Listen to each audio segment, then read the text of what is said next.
Mr. Mark Danford, Director of the Founding of the Institute of Cultural Diplomacy, members of the Diplomatic Corps, invited guests. Please allow me, before I go to my short remarks, to acknowledge the delegation of Ethiopia, headed by our Minister of Culture and Tourism, His Excellency Minister Amin Abdel Kader. We have also State Minister Mr. Gabrowahed from the Ethiopian Revenue and Customs Authority. As you know, we are here for the ITB, and we have a very strong delegation. We have our one of our member of Parliament, Mrs. Isa, and also another 10 representatives from all regions of Ethiopia. From the outset, I would like to extend my distinct thanks and appreciation to Mr. Danford, Director and Founder of the Institute of Cultural Diplomacy, for the invitation extended to me to participate in this special and auspicious occasion. Indeed, it is a great honor and pleasure to speak on a subject that will attach great significance: nation branding, tourism, and international investment in the global world. For those of us who have come from Africa, investment and tourism issues are critical subjects as we are striving to capture the wheel of globalization.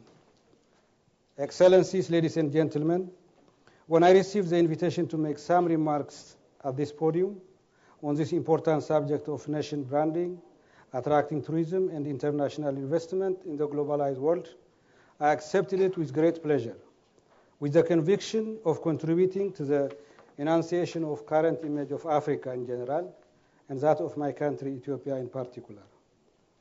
It is also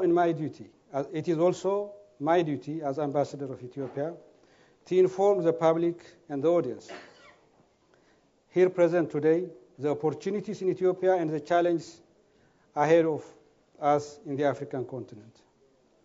In fact, my embassy is mainly tasked to lure investment, encourage tourism and trade. Likewise, the main thrust of our foreign policy is to assist national effort to reduce poverty and build the economy, sustainability, and contribute to the strengthening of democratization of the country. I am sure most of you here will agree with me on the positive aspects of globalization: investment flow, increased trade, transfer of technology, and tourism. Indeed, there are also countries that have benefited out of it. Ethiopia, to a large extent, is one. Yet, several countries in Asia and Africa has broken the vicious circle of poverty once and for all. Nonetheless, the process has increasingly marginalized the African society. The flow of private-public finance to Africa is decreasing. The historical, inherited, asymmetrical relation between Africa and the Western world have not yet changed fundamentally. The rules that govern the international institutions remain unchanged. We are still facing the rigid conditionality of international financial institutions. Very recently, our continent has been victim of international financial crisis and climate change. I must ask, none of these are the making of its own. Ladies and gentlemen, national branding to Ethiopia and the rest of Africa, which are at the receiving end of globalization, has much relevance, if not critical. It is an important marketing or strategy of communication to influence the decision of investors and individual tourists. Without any doubt, it will not be an easy exercise to select one defining character to brand Ethiopia. As you may guess, there are several and equally competitive and diverse identities which could represent Ethiopia today at its best. It is a country rich in history, art, civilization, and its people are creative and hardworking. It is diverse in terms of language, culture, religion, and way of life. For most of us, the name Ethiopia borders a mystic living. Our athletes, national airlines, coffee, and above all, the mother of all of us here, Lucy, of all mankind, added value to our international visibility. Ladies and gentlemen, moreover, in light of the topic, it will be relevant to give highlight on the state of political and economic development in that part of the world, particularly what's happening in Ethiopia. The development of market economy and the democratization process were introduced in Ethiopia just the last 2 decades. In the economic field, the national priorities were to ensuring national food security and sustainable development. Our national efforts have been concentrated to extricate the country from abject poverty and gradually integrate it to world economy. The private sector is considered as an engine of economic growth. Measures were also taken to encourage the development of entrepreneurial culture by creating an enabling policy environment, which resulted in the emerging of a vibrant market economy. The public enterprise were privatized. Generous investment laws are also placed. Indeed, our efforts to bring economic change so far did not remain in vain. We are highly encouraged by the consecutive double-digit economic growth in the last 7 years. According to reports coming from international organizations such as the World Bank, Ethiopia is well placed to achieve the Millennium Development Goals. It is setting a benchmark for itself in the expansion of education, health, gender equality, and equality at large. It has one of the fastest growing non-oil producing economies, not only in Africa, but in the world. Ethiopia's vision to join the middle income economy in the coming few years seems certain. Recently, the government has initiated growth and transformation plan to transform the structure of the economy. Our objective is, among other things, to repeat the 11% annual growth rate for the coming 5 consecutive years. In this national endeavor, foreign investment and tourism are accorded an important consideration. In this regard, several policy measures are taken to make our country a new destination for investment. A whole array of legislations, incentives, credits, and preferential treatments are in place. Ethiopia has many competitive advantages to attract foreign investment. It is an 80 million people market, and with their purchasing power ever increasing, it has dynamic and creative working people. Ethiopia also has plenty and diverse opportunities for foreign investors. Investment is welcome in the field of agriculture and agro-industry, mining, textile industries, leather and leather products, manufacturing, energy production, and tourism. The government has also modernized and expanded the infrastructure of the country. It also belongs to the Regional Economic Committee of COMESA, a market that extends from South Africa to Cairo. It is a region interconnected by infrastructure, roads, communication, and energy. Ethiopia had its unique and specific identities within the African family.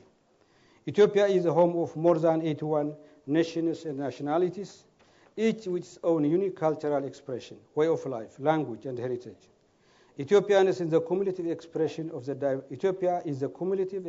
of its diverse people. It is also the home of diverse religions. It is the home of the 3 Abraham religions as we know it: Christianity, Islam, Judaism, and the African religion.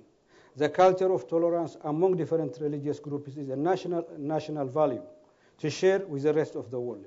Indeed, one of the oldest cities of Ethiopia, Harar, is recognized as a city of tolerance by UNESCO. It is also a country that maintains independence throughout its history, as you all know. The other aspect of the diversity is the rich combination of its rich natural and man-made tourist attractions. Ethiopia is a cradle of mankind, where some of the world's oldest known and scientifically important fossils has been discovered. I will not say much about this. After all, the famous scientist and archaeologist, Dr. Alemayo, he's among us, and he's going to be briefly talking to you after I leave the stage. Ladies and gentlemen, Ethiopia is also the home of old Aksumite civilization, which has a heavy influence to our days. Literature, state, and religion are the entire heritage from the Aksumite civilization. UNESCO has registered 8 sites as the World Heritage. Aksum, with amazing carved obelisks, the rock-hewn churches of Lalibela, the city of Harar, Gambella National Park, the Sof Omar Cave, Valley of the Omo, and its paleontological and prehistoric sites, to mention some of the few. I am sure the name Ethiopia vibrates differently to different people. I believe I have touched upon and elaborated subjects I believe could define or brand the Ethiopian identity, the hallmarks of Ethiopia. Ethiopians have shared values and culture that transcends generations. A new culture of equality and the rule of law are also flourishing amidst this old culture. It is a country endowed with both human and natural resources. It is rich in culture and historical heritage. It is a destination of all types of tourists. Investments in tourism and other sectors is rewarding. Ethiopia is an old country in a process of modernization. It has many competitive advantages to investors. The hospitality of its people is incontestable. Ethiopia means Africa in one.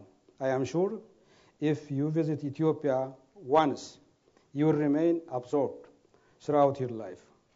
We would like to say each of you should be addicted to Ethiopia. Ladies and gentlemen, the challenge ahead of us to promote our country is an immense task, because in the past, the image of Ethiopia was not presented to the level it should be as we know it. It needs the goodwill and support of friends and partners like you here today. In this regard, I would like to express once again my thanks and appreciation to the director of the Institute in taking this initiative just to bring you a piece of Ethiopia in this interaction. I would also like to call to all participants to assist in our endeavor here in our embassy and throughout the world, in Germany and elsewhere, to promote all African countries and Ethiopia in particular. I thank you very much.